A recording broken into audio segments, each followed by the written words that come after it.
জানা অজানা বিষয়ের উপর প্রশ্ন উত্তর পর্ব। অনেকগুলি প্রশ্ন এসেছে, তার মধ্যে কিছু প্রশ্ন উত্তর নিয়ে আলোচনা হবে ইনশাআল্লাহ।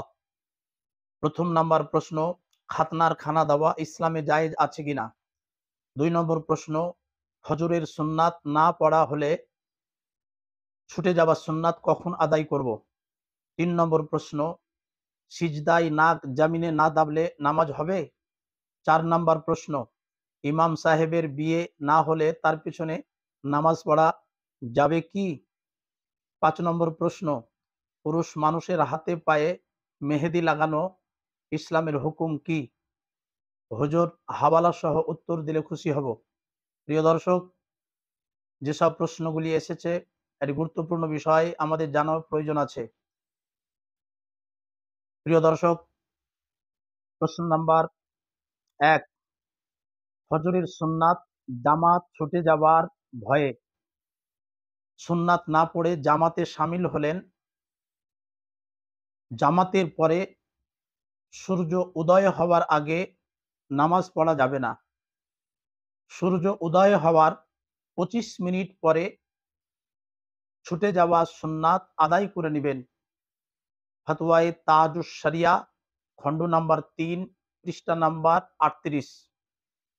সিজদায় নাক জমিনে না দাবলে নামাজ হবে, মাকরুহে তাহরিমি হবে, অর্থাৎ ঘুরিয়ে নামাজ আদায় করতে হবে। ফতোয়ায়ে রিজভিয়া, খণ্ড নাম্বার 1, পৃষ্ঠা নাম্বার 556। বাহারের শরিয়াত, খণ্ড নাম্বার 3, পৃষ্ঠা নাম্বার 71। ফতোয়ায়ে ফাইজুর রসুল, খণ্ড নাম্বার 1, পৃষ্ঠা নাম্বার 251।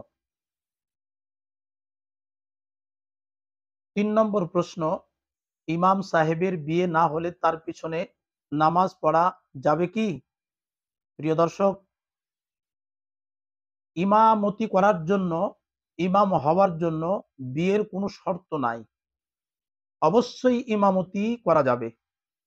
ঈদ, বকরা ঈদ, জুমা এবং 5 ওয়াক্তের সব নামাজ পড়াতে পারবে, কোনো অসুবিধা নাই। বিয়ে না হওয়া ইমামের পেছনে নামাজ পড়তে পারবেন। ফতোয়ায়ে ফাইজুর রসুল, খণ্ড নাম্বার 1, পৃষ্ঠা নাম্বার 276। পুরুষ মানুষের হাতে পায়ে মেহেদি লাগানো ইসলামে হারাম আছে। ফতোয়ায়ে তাজুশ শরিয়া, খণ্ড নাম্বার 9, পৃষ্ঠা নাম্বার 381।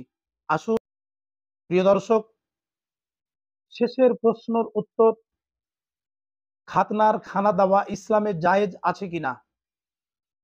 এ বিষয় নিয়ে অনেকে অনেক মন্তব্য নেয়। তথাকথিত কিছু শায়েখগণ এ ব্যাপারে অনেক কিছু বাড়াবাড়ি ফতোয়া দেন। প্রিয় দর্শক, খাতনার খানা দেওয়া, মুহাল্লাবাসীকে দাওয়াত করা, আত্মীয় স্বজনকে দাওয়াত করে খাতনার অনুষ্ঠানে আনন্দ করে খাওয়ানো, এটা শরিয়াতের দৃষ্টিতে জায়েজ আছে। ফতোয়ায়ে ফাইজুর রসুল, খণ্ড নাম্বার 2, পৃষ্ঠা নাম্বার 641। আশা করি প্রশ্নের উত্তর সমূহগুলা পেয়েছেন। ভালো থাকুন, সুস্থ থাকুন। ভিডিওটা একবার শেয়ার করে দিন, অপর বন্ধু যাতে দেখতে পায়। আসসালামু আলাইকুম ওয়া রাহমাতুল্লাহ।